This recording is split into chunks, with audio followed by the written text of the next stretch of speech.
اس ست کے خلاف جو سب سے بھینکر استھتی ہے ستیگ کے خلاف، وہ ہے جب سب کچھ جھوٹ پر آدھارت ہو جائے، تب وہ آتا ہے فاشزم.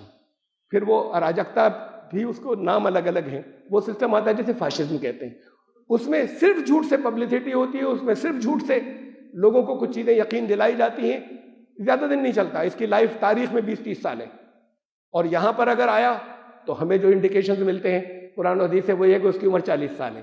اس سے پہلے تاریخ میں 20-30 سال سے زیادہ نہیں چلا، اس لیے کہ وہ اپنے عوام اتنے کمزور ہو جاتے ہیں، ان کو ایکسپلائٹ کیا گیا ہوتا ہے ان کے جذبات کو جھوٹ بول بول کے، اور وہ اپنے آپ کو ایکسپلائٹ ہونے دیتے ہیں اور فاشزم کی طرف جاتے ہیں. پھر آخر میں وہ اتنے زیادہ تنگ آ جاتے ہیں، پریشان آ جاتے ہیں کہ پھر وہ سب بغاوت کر بیٹھتے ہیں. تو یا تو فاشسٹ لیڈر خودکشی کرتا ہے، سوسائڈ کرتا ہے، یا ملک سے بھاگ جاتا ہے، اور یا یہ کہ پھر اس کو سزا ملتی ہے. یہ 3 چیزیں دنیا میں جگہ جگہ فاشزم کے اندر ہوئی ہیں. اس سے زیادہ مدت یہ آخری درجے کی مدت ہے جو تاریخ میں رہی ہے.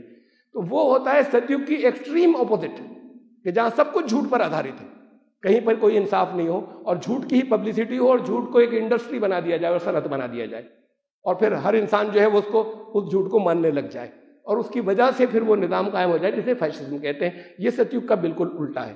ہمیں اگر یہاں ستیگ قائم کرنا ہے، سچ لانا ہوگا، انصاف لانا ہوگا. اس لیے قرآن نے کہا کہ تم چاہو تو ان کے فیصلے کرو، چاہو تو مت کرو، تمہاری مرضی ہے اگر تمہارے پاس لے کر آ رہے ہیں. لیکن اگر کرو فیصلے، غیر مسلموں کی بات ہو رہی ہے، فاحکم بینہم بالقسط، کرنا انصاف.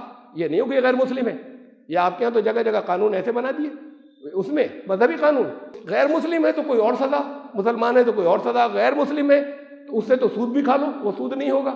ہاں، مسلمان سے سود نہیں کھا سکتے. قرآن نے کہا کہ فیصلے ہوں گے تو وہ انصاف پر آدھارت ہوں گے. انصاف، سچ کے ساتھ انصاف آئے گا. جب تک انصاف نہیں ہوگا تو کوئی ستیگ نہیں آئے گا. تب یہ ہے کہ شانتی چاروں طرف ہوگی، تب یہ ہوگا کہ ہر ایک کو اس کی ضرورت کا سامان ملے گا. تو ستیگ کی جو راجنیتی ہے اصل میں تو بہت بڑا وشے ہے.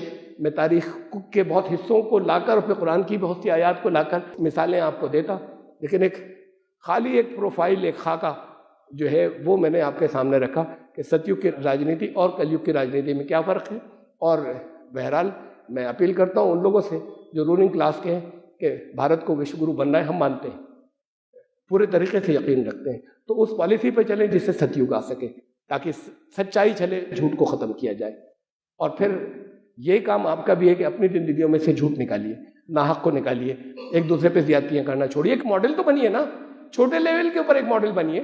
چھوٹے لیول پر آپ ماڈل بن گئے تو آپ چاہے جتنی سی آپ کی تعداد ہو، آپ کی تعداد 15% ہے، 80% کسی اور قوم کی تعداد ہے، لیکن آپ نے اگر ست کا ماڈل بن کر دکھا دیا تو پھر اس ست کے ماڈل کو مانیں گے کہ یہ زیادہ حق ہے.